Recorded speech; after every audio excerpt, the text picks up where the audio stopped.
ගරුතුමනි ඔබතුමාලා නගින චෝදනාව තමයි විපක්ෂයේ විරෝධීවරට දේශපාලන පරිගැනීම් වෛරයෙන් කටයුතු කරනවා කියලා. ඒ කියන්නේ ඒගොල්ලෝ දේශපාලන වශයෙන් සියලුම දේශපාලන පක්ෂ එකතු වෙලා කියන කතාවක් ඒක ගමනේ වෛරයෙන් දේශපාලන පරිගැනීමක්.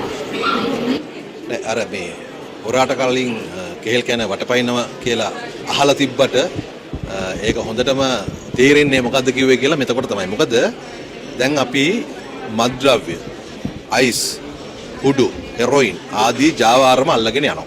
දැන් අපරාධ පරීක්ෂණ දෙපාර්තමේන්තුව අත්අඩංගුවට ගත්ත අයගෙන් ප්‍රශ්න කරමින් ඒ ජාලය නිරාවරණය කරගෙන යනවා. ඊළඟට පාතාලය මර්ධනය කරගෙන යනවා. පාතාල සමාජිකයන් අත්අඩංගුවට ගන්නවා. පිටට ඉන්න පැනලා ගියත් ලංකාවට ගේනවා. ඒතර මේ පාතාල සම්බන්ධ අයත් මත්කුඩු ජාවාරම සම්බන්ධ අයත් ප්‍රශ්න කරනකොට ඒගොල්ලන්ගේ දේශපාලන සම්බන්ධකම් එළිදරව් වෙනවා.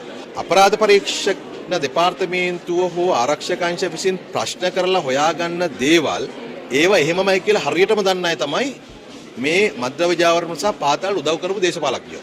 අන්න එතකොට තමන් දිහාවට මේ පරීක්ෂණ එල්ල වෙන බව ඒගොල්ලෝ දන්න නිසා ඒගොල්ලෝ කලින්ම කියලා තියෙනවා ඔන්න දැන් මේ දේශපාලන දඩයමක් කරනවා පරිගැනීම් කරනවා කියලා. මොකද ඒගොල්ලෝ දන්නවා දැන් අපි හිතමු උදාහරණයක් ඇටියට සම්පත් මනම්පේරි කියන පොහොට්ටුවේ අපේක්ෂකයාගෙන් ප්‍රශ්න කරනකොට සම්පත් මනම්පේරිත් එක්ක වැඩ කරපු ඒ ප්‍රදේශයේ දේශපාලඥයෝ දන්නවා මනම්පේරි කියන කරුණ වලින් ඊළඟට ඒගොල්ලෝ ළඟට නීතිය ක්‍රියාත්මක වෙන පටන් ගන්නවා කියලා. කලින් කියලා තියෙනවා අර පූර්ව ආරක්ෂාවට වගේ ඔන්න දැන් අපි අත්අඩංගුවට ගන්න යන්නේ මේවට සම්බන්ධ කරලා අපිව මේ කුඩුත් පැකට් එකක් දාලා අත්අඩංගු ගන්නේද කියලා. බලනකොට කුඩු පැකට් නෙමෙයි කුඩු කිලෝග්‍රෑම් 200 වහු වෙන්නේ.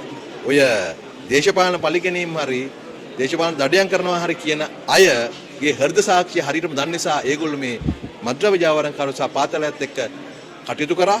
දුරකථන පණිවිඩ හුමාරු කරගත්තා. WhatsApp එකෙන් පණිවිඩ හුමාරු කරගත්තා. ඒ සම්බන්ධකම් දන්න නිසා තමයි ඒගොල්ලෝ කලින්ම මතු ආරක්ෂාවට වගේ ප්‍රකාශයක් කළා තියන්න හදන්නේ.